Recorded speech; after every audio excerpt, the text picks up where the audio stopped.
Imagine losing everything you own in 5 days. Your home, your business, your church, your entire neighborhood. Now imagine 100,000 other people losing everything at the exact same time. 13,200 houses gone. 87 churches reduced to rubble. The greatest cathedral in England collapsed into molten metal and ash. And all of this, because one man forgot to put out his oven. This is the story of September 1666, when London didn't just burn, it was erased from existence. And what I'm about to show you, using advanced AI technology to recreate the sights, the sounds, the terror of those 5 days, will make you understand what it truly felt like to watch your world end. This isn't just history. This is what it means to lose everything. Let me take you back to a city that was begging to burn. London, 1666. Close your eyes and picture it. 500,000 people crammed inside ancient medieval walls. The streets are so narrow that if you stretched your arms out, you could touch both sides. The houses lean over the cobblestones like drunken giants, their upper floors jutting out so far they nearly kiss each other across the street. Sunlight barely reaches the ground. It's dark down there, even at noon. And everything, and I mean everything, is made of wood. Timber frames, wooden walls, wooden floors, the roofs, thatched straw, dried, brittle, ancient straw that hasn't seen rain in months. Walk through any neighborhood and you're basically walking through a warehouse of firewood wrapped in fabric and hope.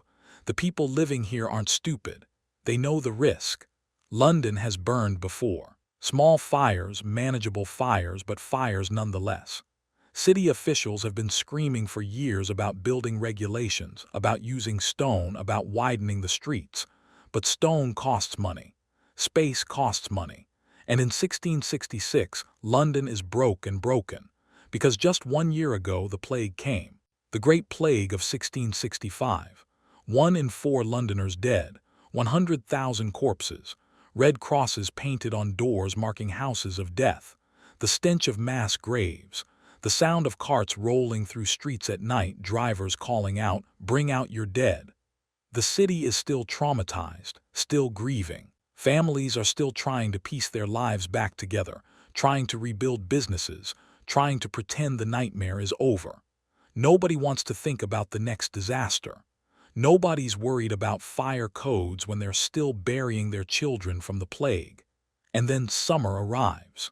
But not just any summer. The summer of 1666 is brutal, relentless. The kind of heat that makes the air shimmer, that dries your throat just walking outside. No rain. Week after week after week, no rain. The Thames River drops so low you can see the muddy bottom in places where ships used to sail. The wooden buildings are drying out, cracking, splitting. The thatched roofs are like kindling. The entire city is holding its breath, sweating, waiting. It's a bomb. And on Saturday night, September 1st, somebody lights the fuse. Pudding Lane. A cramped little street near London Bridge, narrow enough that 2 carts can barely pass each other. It's just past midnight. The city is asleep, exhausted from the heat. And in a small bakery owned by Thomas Farriner, the king's baker, something goes terribly wrong. Farriner had been working late, baking bread for the Royal Navy. Big ovens, hot work. Around 10 p.m. he finished up, checked the ovens and went to bed upstairs with his family. But he made a mistake, a tiny, human, understandable mistake. He didn't fully extinguish the oven. Around 1 a.m. his maid wakes up choking. Smoke is pouring through the floorboards. She screams. Farriner bolts awake and realizes immediately what's happening. The house is on fire. The wooden beams near the oven have ignited. Flames are crawling up the walls like living things. He grabs his wife, his daughter. They run to the upstairs window. The only way out is across the rooftops, jumping from house to house. Farriner goes first, then helps his family across. But the maid, terrified of heights, frozen with fear, refuses to jump. She backs away from the window, and she's never seen again. She becomes the first victim of what's about to unfold. Now here's the thing. This should have been contained. One building, tragic, yes, but manageable. London has systems for this: buckets, water pumps, and the ultimate tool, the fire break, where you demolish the buildings around the fire to starve it of fuel. Brutal but effective. The Lord Mayor, Sir Thomas Bloodworth, is dragged out of bed and brought to Pudding Lane. He's standing there in his nightgown, irritated, looking at the flames licking up the bakery. People are shouting at him to authorize pulling down the neighboring houses. Now, before it spreads. And Sir Thomas Bloodworth, the man responsible for the safety of London, looks at the fire and says words that will echo through history with devastating irony. Pish! A woman might piss it out. He turns around and goes back to bed. This decision, this moment of arrogance and laziness, dooms London. By dawn, it's not one house. It's 20. The fire is feeding on the timber houses like a starving animal. By mid-morning, it's jumped to the warehouses along the Thames, buildings packed with oil, coal, spirits, gunpowder, and timber. When those go up, the fire doesn't spread. It explodes. You have to understand the physics of what's happening. These houses are so close together that flames don't even need to touch the next building. The radiant heat alone, the sheer intensity of it, is enough to ignite wood 20 feet away. And when the thatched roofs catch, they go up instantly, like striking a match. And then God or fate or just terrible luck sends the wind. A strong easterly wind comes howling through the streets. It's not gentle. It's violent, grabbing embers, glowing chunks of burning wood, and hurling them hundreds of feet through the air. Buildings that should have been safe, streets away from the fire, suddenly burst into flames. The fire is leaping roads, jumping across open spaces. It's everywhere at once. People are running, not thinking, not planning, just running. Mothers clutching babies, old men hobbling on canes, families dragging carts piled so high with belongings they can barely move. The streets are total chaos, screaming, crying, horses panicking. And through it all, this sound, this deep, roaring, breathing sound like a massive beast waking up and feeding.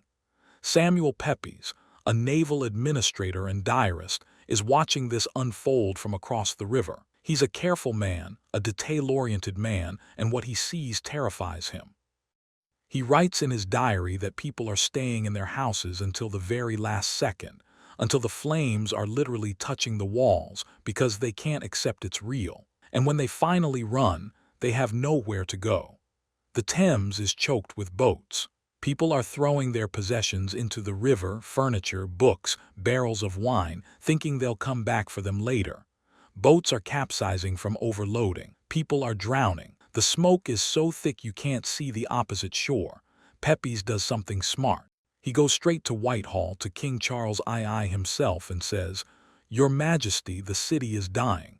The Lord Mayor is useless. You need to take control." And Charles, to his eternal credit, does exactly that. King Charles II is not a coward. He's not sitting in his palace sipping wine while London burns. He's in the streets, sleeves rolled up, face covered in soot, hair singed, passing buckets of water, helping tear down buildings with his bare hands. His brother, the Duke of York, is organizing soldiers into firefighting units, working in brutal shifts, desperately trying to create fire breaks. But the fire doesn't care about kings or soldiers or effort. It just keeps eating. By Monday, the financial heart of London is ablaze. The Royal Exchange, where merchants from across the world trade fortunes, goes up in flames. Thousands of people watch their life savings turn to smoke. The Guildhall, centuries old, collapses. Entire streets that were bustling with trade the day before are now just corridors of fire. And then on Tuesday, September 4th, the fire reaches St. Paul's Cathedral. St. Paul's isn't just a building, it's the soul of the city. This massive Gothic structure with its towering spire has stood for over 500 years. It survived wars. It survived the plague. People genuinely believe it's untouchable, that God himself wouldn't allow it to burn. But St. Paul's has a fatal flaw. The roof is covered in lead. And as the fire surrounds the cathedral, the temperature becomes so insanely hot that the lead begins to melt. Not drip, melt, like water. Molten lead pours down the walls in rivers. The heat is so intense that the stones themselves start cracking, exploding like grenades. The wooden scaffolding inside, left from renovation work, ignites. And then, with a sound that people hear across the entire city, a sound like the earth splitting open, St. Paul's Cathedral collapses. Witnesses describe stones flying through the air, the streets running with molten metal. One man writes that it looked like the end of the world, like God had given up on London entirely. That night, September 4th, is the darkest night in London's history. 100,000 people are homeless. They're camped in fields outside the city walls. Moorfields, Islington, Highgate. Entire families huddled under makeshift shelters, clutching whatever they managed to save. A grandmother's Bible, a child's toy, a single chair. That's all that's left of their lives. There's no food. The markets are ash. There's no clean water. The wells inside the city are either burning or contaminated. Disease is already spreading through the camps. Dysentery, fever, children are crying. Old men are sitting in silence, staring at nothing broken. And when night falls, they can see it. The orange glow, their city, their entire world still burning. The heat is so intense you can feel it from miles away. The smoke blocks out the stars. Some people are praying, some are just numb, and some are quietly accepting that London is finished, that this is the end, that maybe they'll pack up and leave, find a new life somewhere else because there's nothing left to come back to. But on Thursday morning, September 6th, something changes. The wind stops, just like that. The relentless wind that's been feeding the fire for days suddenly dies. The air goes still, and the exhausted firefighting crews, men who haven't slept in days, who are bleeding and burned and barely standing, see their chance. They use gunpowder.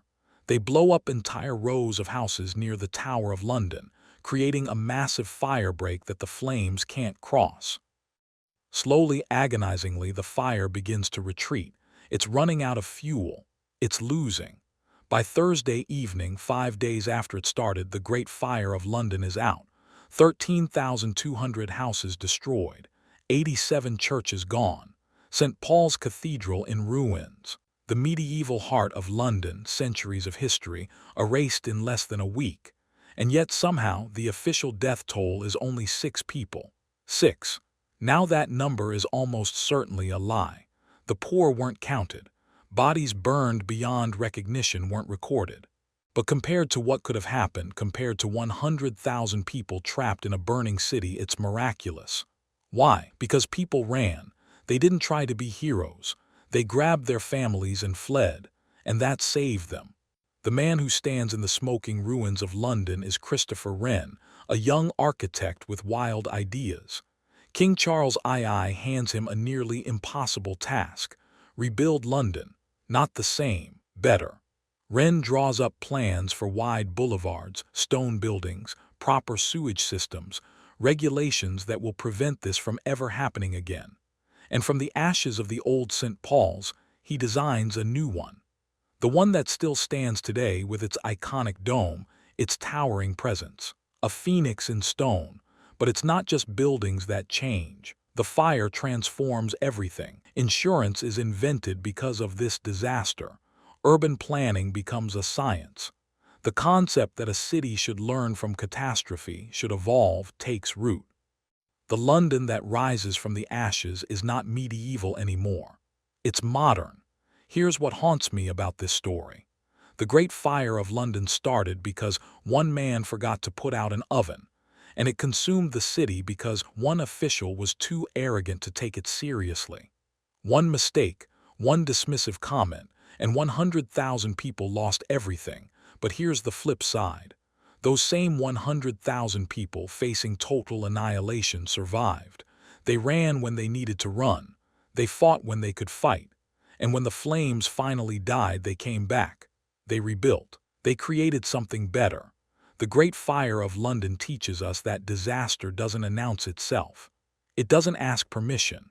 It starts small, with something as mundane as a forgotten oven, and it grows into a monster. But it also teaches us that humans are unbelievably resilient. That we can lose everything, stand in the ruins of our entire world and still find the strength to start again. So the next time you see St. Paul's Cathedral standing proud over London, remember what it rose from: ashes, molten lead, despair. And remember that the people who built it had lost everything just a few years before. That's the real story, not the fire, the rebuilding. Thanks for watching. I'll see you in the next era.